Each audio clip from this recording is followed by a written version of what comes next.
আজি মই কেন্দ্ৰ গৃহমন্ত্ৰী যিজন আজি দেৰগাঁৱত পুলিচ একাডেমি ইনগ্ৰেট কৰিবলৈ আহিছে তেওঁক মই মাত্ৰ এটা চমু নমুনা দেখাবলৈ বিচাৰিছোঁ যে অসম আৰক্ষীক কেনেদৰে বৰ্তমানৰ অসমৰ মুখ্যমন্ত্ৰী হিমন্ত বিশ্ব শৰ্মা ডাঙৰীয়া একদম ইলিগেল কাম তেওঁলোকৰ পৰা কৰাই আছে।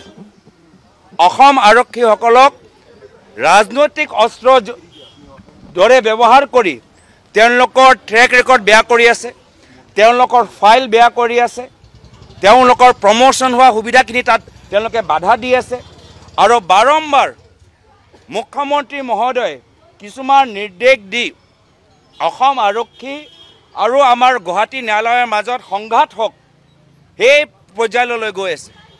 বাৰম্বাৰ গুৱাহাটী হাইকোৰ্টে সুপ্ৰিম কোৰ্টে অসম আৰক্ষীক বাৰম্বাৰ নিৰ্দেশ দি আছে যে আপোনালোকে আইন উলংঘন নকৰিব, আপোনালোকে আইনটো ইলিগেলি ইণ্টাৰপ্ৰেট নকৰিব, বাৰম্বাৰ কঠোৰ নিৰ্দেশ দিয়ে গৈ আছে। তথাপিও বৰ্তমানৰ মুখ্যমন্ত্ৰী আজি অসম আৰক্ষীৰ পৰা এনেদৰে কাম কৰাইছে। নগাঁৱত দুজন আৰক্ষীৰ ওপৰত বৰ আক্ৰমণ হ'ল, তেওঁলোকক কেনেদৰে মাৰিলে পিটিলে সেইসকলক ক'ত গ'ল?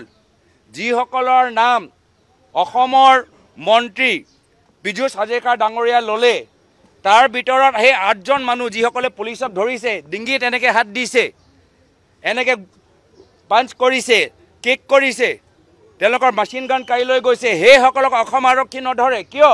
কি তেওঁলোকে বিজেপি দলৰ সদস্য।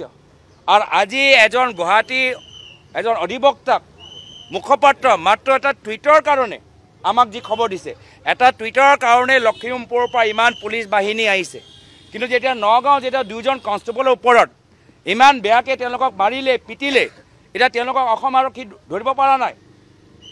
আজি অসম আৰক্ষী এনে একো সন্মান নাই।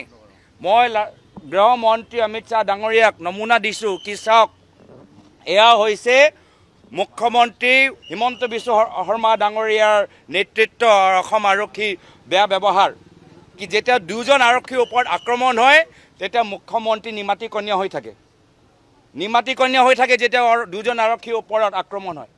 আজি কি মানৱ ডেকা ভগৱান নেকি? আজি কি পীযুষ হাজৰিকা ডাঙৰীয়া ভগৱান নেকি? আজি হিমন্ত বিশ্ব শৰ্মা ডাঙৰীয়া ভগৱান নেকি? আজি গোটেই বিজেপি দলটো ভগৱান নেকি? অসমৰ মানুহে আৰক্ষীক পিটিব পাৰে কিন্তু ভগৱানৰ বিৰুদ্ধে মাত মাতিব নোৱাৰে, ভগৱানৰ বিৰুদ্ধে টুইট কৰিব নোৱাৰে, মানৱ ডেকা ডাঙৰীয়াৰ বিৰুদ্ধে টুইট কৰিব নোৱাৰে, পীযুষ হাজৰিকা ডাঙৰীয়াৰ বিৰুদ্ধে টুইট কৰিব নোৱাৰে, হিমন্ত বিশ্ব শৰ্মা ডাঙৰীয়াৰ বিৰুদ্ধে টুইট কৰিব নোৱাৰে, আৰু বিজেপি দল হ'লে পুলিচক পিটিব পাৰে। এয়া বাৰ্তা দিবলৈ বিচাৰিছে গৃহমন্ত্ৰী অমিত শ্বাহ ডাঙৰীয়া, এয়া বাৰ্তা দিবলৈ বিচাৰিছে মুখ্যমন্ত্ৰী, এয়া বাৰ্তা আজি অসম আৰক্ষীক দিবলৈ বিচাৰিছে কি তোমালোকৰ 2জন সতীৰ্থসকলক বিজেপি দলে মাৰিব পাৰে, পিটিব পাৰে, যে তোমালোকে নিমাত হৈ থাকিবা। আৰু যদি অসম আৰক্ষীক আমি ইলিগেল অৰ্ডাৰ দিওঁ, যি অৰ্ডাৰ তেওঁলোকৰ ট্ৰেক ৰেকৰ্ড বেয়া কৰিব, যি অৰ্ডাৰ তেওঁলোকৰ প্ৰমোশ্যনত বাধা দিব, যি অৰ্ডাৰ তেওঁলোকৰ ওপৰত পিছত গৈ কেছ হ'ব, যি অৰ্ডাৰ পিছত গৈ গুৱাহাটী হাইকোৰ্ট সুপ্ৰিম কোৰ্টত তেওঁলোকে হাজিৰ হ'ব লাগিব, এনেধৰণৰ কামখিনি কৰাইছে। এনেধৰণৰ কামখিনি কৰি আজি কাক তেওঁলোকে বিপদত পেলাইছে? অসম আৰক্ষীক। মুখ্যমন্ত্ৰী হিমন্ত বিশ্ব শৰ্মা ডাঙৰীয়া এনেদৰে অসম আৰক্ষীক ব্যৱহাৰ কৰি অসম আৰক্ষীসকলক বিপদত পেলাই আছে। আৰু সেইকাৰণে আৰক্ষীসকলৰ আজি তেওঁলোকেও জানে যে তেওঁলোকৰ পৰা ইলিগেল কাম কৰাই আছে, কিন্তু তেওঁলোকে বাধ্য, তেওঁলোকে ক'ব পৰা নাই, কিন্তু আমি গম পাইছোঁ, আমি খবৰ পাইছোঁ।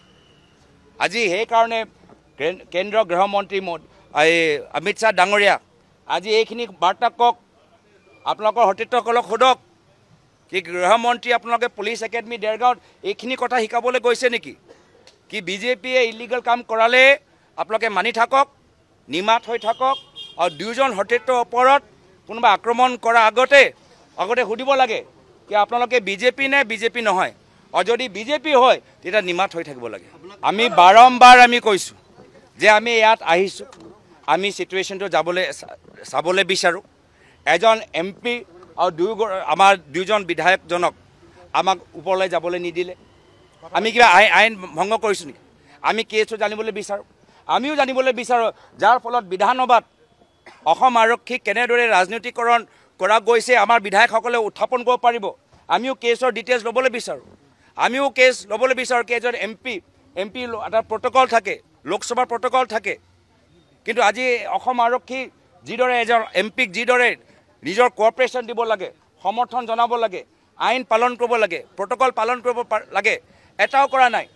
অলপ দিন আগতেই অসম আৰক্ষীৰ ৰূপহী অচিত কেনেদৰে এজন সাংসদজনক মিছলিড কৰিলে সেৱাদনৰ ভিতৰত উত্থাপন হ'ল। আৰু সকলোৱে জানে, ৰাইজ চাই আছে।